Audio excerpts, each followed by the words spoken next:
Gentlemen, check out the new Open. I like it. Cadge is underwhelmed, though. Well, our picture's on in it. That could mean they're going to That's replace progress. us. No, that's good news, boys. Give them what they want. Your mugs, no, not so much. They get enough of us. Cosmo Macero, O'Neill & Associates, Peter Cadges of the Boston Phoenix. Let's get right to it, boys. Talking about heavy. The bailout vote was heavy yesterday, and it does not go the way that everybody thought it was going to go and the way most people in Congress wanted it to go. What happened, Cosmo, and who's to blame here? I think there's a lot of blame to go around. And what happened is people didn't have the votes that they thought they had. You had Republicans who really stuck hard Did you just gasp for air mid-sentence? This is your first sentence. Stuck hard by ideology in the face of pragmatism and reality. They got a little bent out of shape. They got their feelings hurt by Nancy Pelosi, which is kind of silly. But weren't those votes already there?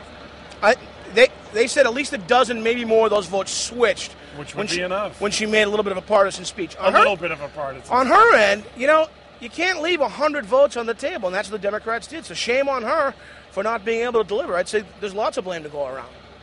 Well, Nancy Pelosi didn't help matters when she told the truth.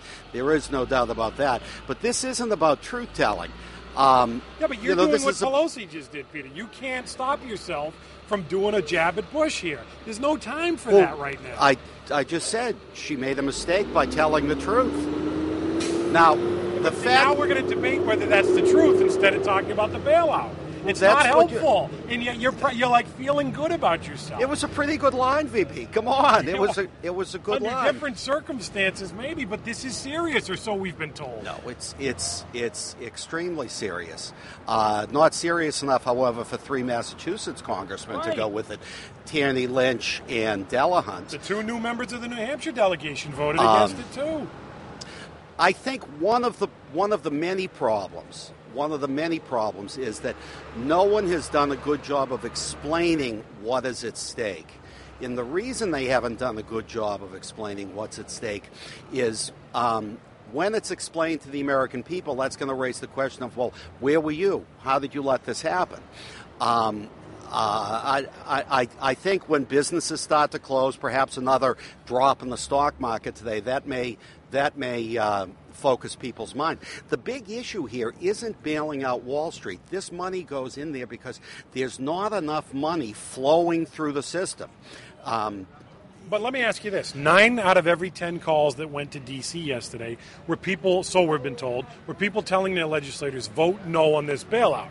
Now, when 9 out of 10 are saying vote no, Congress gets upset because they don't have the votes.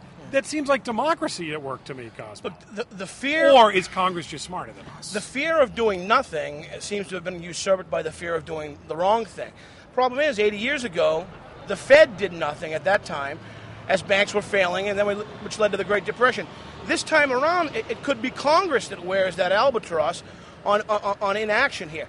You're in uncharted territory. Nobody really knows what's going to happen other than it seems pretty clear that access to capital, that credit is drying up, not just for average Americans, for state and local governments, for businesses. It's the system. But we're going to have a deal at some point. It's probably going to be by the end of the week. So all we did here was slap Congress on both sides and send them a message, which is good. I'll tell you, the biggest slap Congress received was from the stock market, which had one of its biggest drops in history.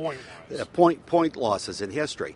Watching some of the people on television this morning, it was like, well, what did you think was going to happen? But do you guys understand why the average guy on the street today feels good that this thing was defeated? Because I don't think Congress understands that. When they don't get until Congress understands that. I don't think I agree with that. I think people understand that when you can't get access to money, when companies can't grow, when you can't get a mortgage, more importantly, well, who's calling Congress? That's hey, look, as big as who called Delahunt's office all day yesterday? The one thing that I think that we can feel hopefully a little good about is, as big as the drop was yesterday, when they pass something, and you got to think that they will, the snapback and the rally is going to make your head spin. You'll have 2 days in a row. Either of you, yes or no? Either of you doubt that by the end of the week we'll have a deal?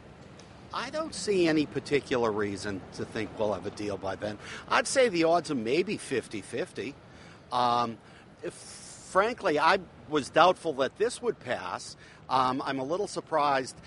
Listen, they're better off having brought it to a vote to find out where things are so we can move forward. Maybe this will sober people Next up. time, don't have a press conference telling us you have the votes when you don't. Yeah, next time, don't have John McCain ride to the rescue. Geez, another rescue plan like that, and Like who you knows said, where we'll be. A lot of blame to go around. Quickly, gentlemen, Thursday night, Palin, Biden. Are you hoping for a surprisingly strong performance, or are you hoping for I'm a train hoping wreck? for Tina Fey as moderator. That's what I'm hoping for. Now we agree. I don't think expectations have ever been lower for anyone in a major debate. Is that what you want? Do you want a train wreck here? I think that there's a tremendous amount of risk for her and for the McCain campaign in there being a train wreck.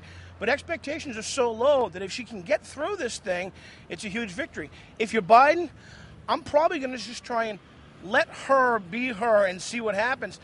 Don't try to embarrass her, but maybe ask tough questions that are going to make her embarrass herself. Yeah, this could be anticlimactic. I mean, the presidential debate I found extremely interesting, but pretty tame and pretty boring. I had the sense in the presidential debate that both candidates were being very careful not to make a mistake. I wonder if we'll have the same thing with the vice presidential Did you ever think debate. in your lifetime you'd be so excited about a vice presidential debate? No. It's alarming for Republicans that she got so jammed up in what should have been an innocuous sit-down with Katie Couric, I got to say. So in a debate environment, who knows what's going to happen. Peter Kadges of the Boston Phoenix, Cosmo Macero of O'Neill Associates. They are the heavy hitters.